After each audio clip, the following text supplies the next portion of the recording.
श्रोता बंधुओं, अब हम आपको अवतार नंबर 7 में लेकर चलते हैं, जहां भगवान के अंश द्वारा यज्ञ अवतार हुआ है। कथा सुनने के पहले उन प्रभु का भजन सुन लीजिए, आप भी उसमें लीन हो जाइए, तब आगे बढ़ते हैं।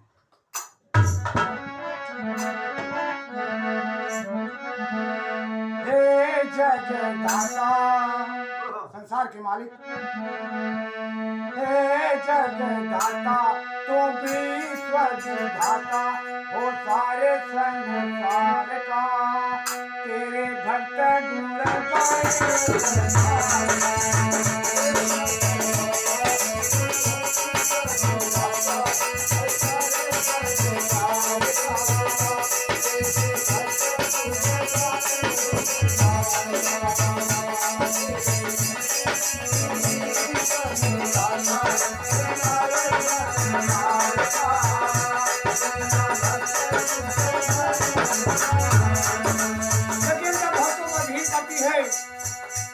प्रभु आप किसी न किसी रूप में अवतरित होकर के धर्म का पताका लहराते हैं, अधर्म का नाश करते हैं, दुष्ट प्राणियों को दंड देते हैं और संत मुनि ज्ञानी गंगा गौ इनकी रक्षा सदैव करते हैं, ब्राह्मणों की रक्षा करते हैं, आपके जो अनन्य भक्त हैं उनकी भी आप सुरक्षा करते हैं।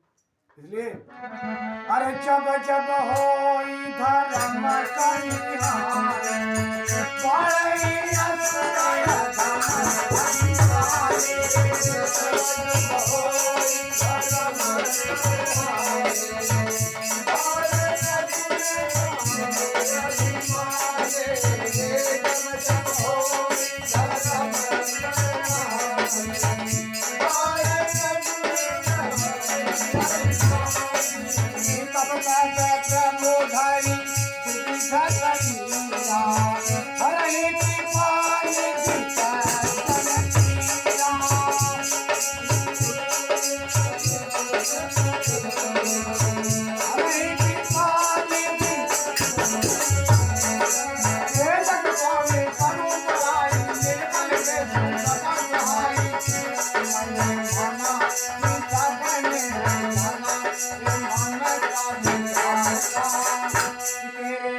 देखिए प्रिय श्रोता बंधु, भगवान यज्ञ महाराज के चरणों में वंदन नमन था।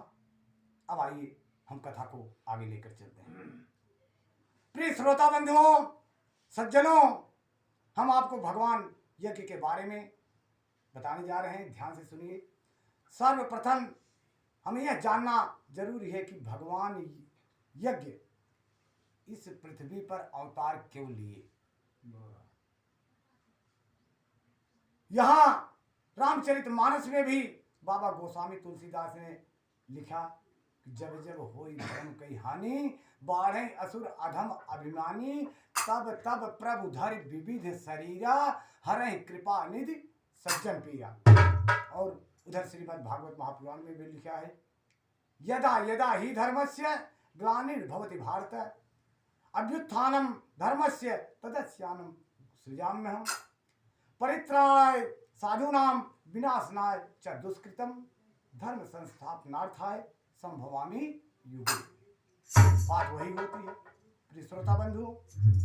वेद पुराण द्वारा हम सबको मालूम है कि भगवान अपने भक्तों को बचाने के लिए गौ ब्राह्मण गंगा की रक्षा करने के लिए सदैव आते रहते हैं, उनका अवतार होता रहता है। प्रिय बंधु, जिस प्रभु ने हमें इतना सुंदर मानव शरीर दिया, बुद्ध विवेक ज्ञान दिया, हमें भूलना नहीं चाहिए। लेकिन हम भूल जाते हैं कि वो प्रभु कौन है, जो हमारे जन्मदाता हैं। माता पिता तो जन्मदाता हैं, लेकिन सबसे सर्वोपरि प्रभु हैं, उनके बारे में हम भूल जाते हैं। यह मानव शरीर 184 योनियों से भटकते हुए उसके बाद बड़े दुर्लभ तन को पाता है, जिसके लिए देवता भी तरसते हैं। प्रिय बंधु, यहाँ मानस में भी लिखा गया है, बड़े भाग्य मानुष तन पावा, सुर दुर्लभ सब ग्रंथ ही गावा। यह इस दुनिया में दुर्लभ मानव शरीर के लिए देवता भी लालायित रहते हैं। आज हम इस शरीर को पा करके अपने को भूल गए कि हम हैं क्या। पाप करना, दुष्कर्म करना, उल्टा सीधा करना, ये हमारा कर्तव्य बन गया है। इस कर्तव्य से हम दूर रहें। दूर रहने से हमारा ही जीवन स्वर्ग बनेगा, नहीं तो यह जीवन इस लोक में तो नरक रहेगा ही, परलोक में भी नरक बन जाएगा। प्रिय श्रोता बंधुओं, पुराणों में 4 प्रकार के आश्रम बताए गए हैं, लेकिन चारों में गृहस्थ आश्रम सर्वोपरि है। उसमें रहकर इंसान जब धर्मों का पालन करता है तो जीवन में सदा आनंद ही आनंद आता है। मगर उस गृहस्थ आश्रम में रहकर वो अपने लिए बहुत कम कर पाता है, क्योंकि वह गृहस्थ के कार्य में पूरी तरह उलझा रहता है, परिवार के पीछे लगा देता है सारा समय। उसके पास इतना समय ही नहीं मिलता कि वह कुछ पल के लिए अपने को भी कर ले, जिससे उसका उद्धार होने वाला है, जिससे उससे मोक्ष होने वाला है। प्रिय बंधु, इंसान को चाहिए कि परिवार के कार्यों के बीच कुछ समय हरि के भजन कीर्तन के लिए निकाल ले। यही पुराणों में दर्शाया गया है कि सतयुग त्रेता द्वापर में जितना फल तमाम यज्ञ दान करने से मिलता था, आज वही फल भगवान के कुछ पल के हर कीर्तन से मिल जाता है, अमोक्ष भी हो जाता है। तमाम ऐसी ऐसी कथाएं हमारे वेद पुराणों में लिखी गई है कि कितने भक्त हुए, उनके शरण में अपने आप को समर्पण किए, श्रद्धा विश्वास रहा, उनको मोक्ष मिला, उनकी सदगति हुई। प्रिय श्रोता बंधुओं, यहाँ बाबा गोस्वामी तुलसीदास ने एक चौपाई में लिखा है कि जो फल अर्य युगों में था, आज वही फल थोड़ा प्रभु के कीर्तन में है। किस प्रकार है? अरे कलयुग, अरे कलयुग केवल नामय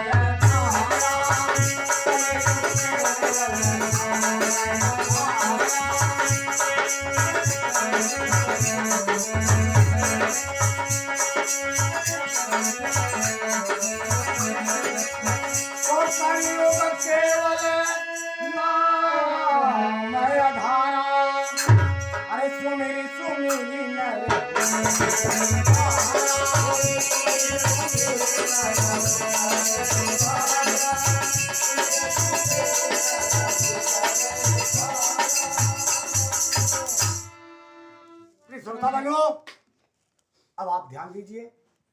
अब हम भगवान के यज्ञ अवतार के बारे में बताने जा रहे हैं। राजा मनु की बड़ी पुत्री का विवाह ब्रह्मा के मानस पुत्र धर्म रुचि सी हो गई थी। प्रजापति धर्म रुचि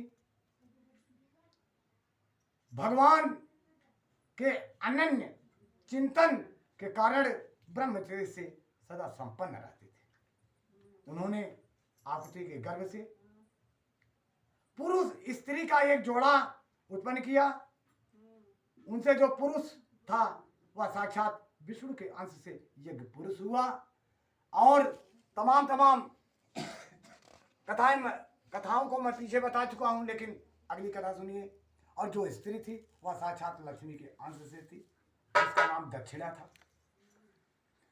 मनु जी अपने पुत्री आकुति के उस परम तेजस्वी पुत्र को बड़ी प्रसन्नता के साथ अपने घर में लाए और दक्षिणा को रुच प्रजापति अपने पास रखकर उसका पालन करने लगे। जब दक्षिणा विवाह योग्य हो गई तो उसने यज्ञ भगवान को ही पति रूप में अपना वर चुना। दोनों की शादियां हुई, जीवन व्यतीत होने लगा। ये पुराण पुरुष थे। समय बीतने के बाद भगवान की इच्छा से उनसे 12 पुत्र उत्पन्न हुए। 12 पुत्र में पहले थे तोष, दूसरे प्रतोष, तीसरे संतोष, चौथे भद्र, पांचवें शांति, छठवें ईडस्पति, सातवें इध्म, आठवें कवि, नौवें विभु हुए, 10वें स्वह हुए, 11वें सुदेव हुए, 12वें रोचक हुए। श्रोता बंधुओं, यही स्वयं मनु मनवंतर के तुलसित नाम के देवता हुए।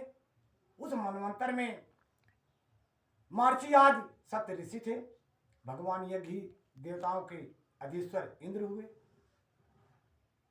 इंद्र होने के कारण इन्होंने सकुशल अपना राजकाज चलाया, धर्म का पताका लहराया।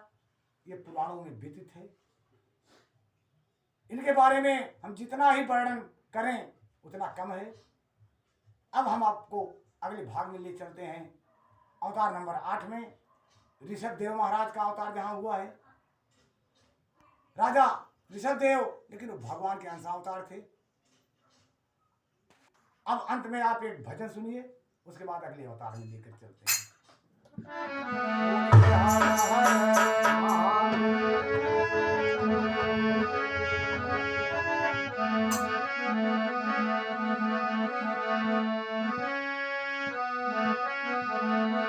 अरे यज्ञ पुरुष बनी आए, यज्ञ पुरुष होकर के आए, धर्म का पताका लहरा दिए, सारे समाज में, सारे संतों में सुंदर सुंदर बातें फैलाई। यही इंद्र हुए। इनके जितने पुत्र थे जाकर के यही सप्त ऋषि भी हुए हैं और तमाम धर्म का कार्य हुआ है। इसलिए देखिए,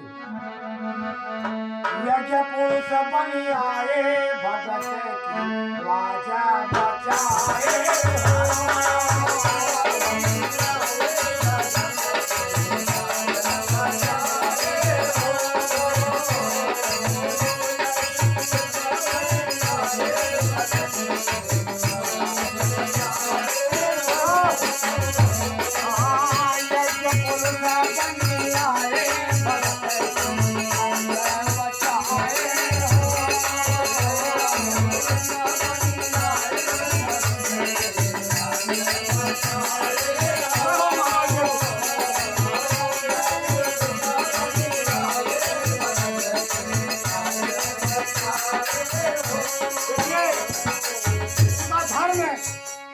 सराहनीय रहा।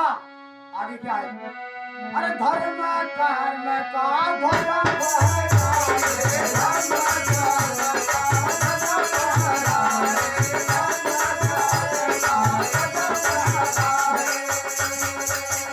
और अरे नरक स्वर्ग का भेद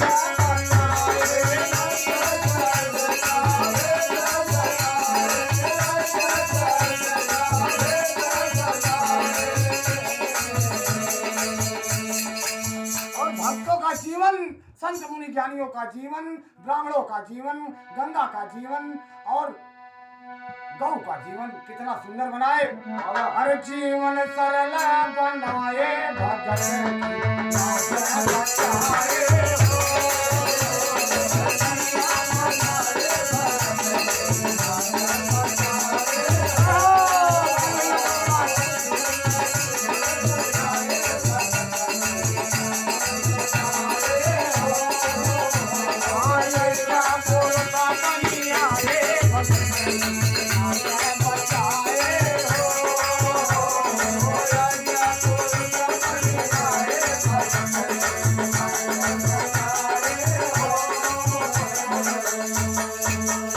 प्रेम से बोलिए यज्ञ भगवान की।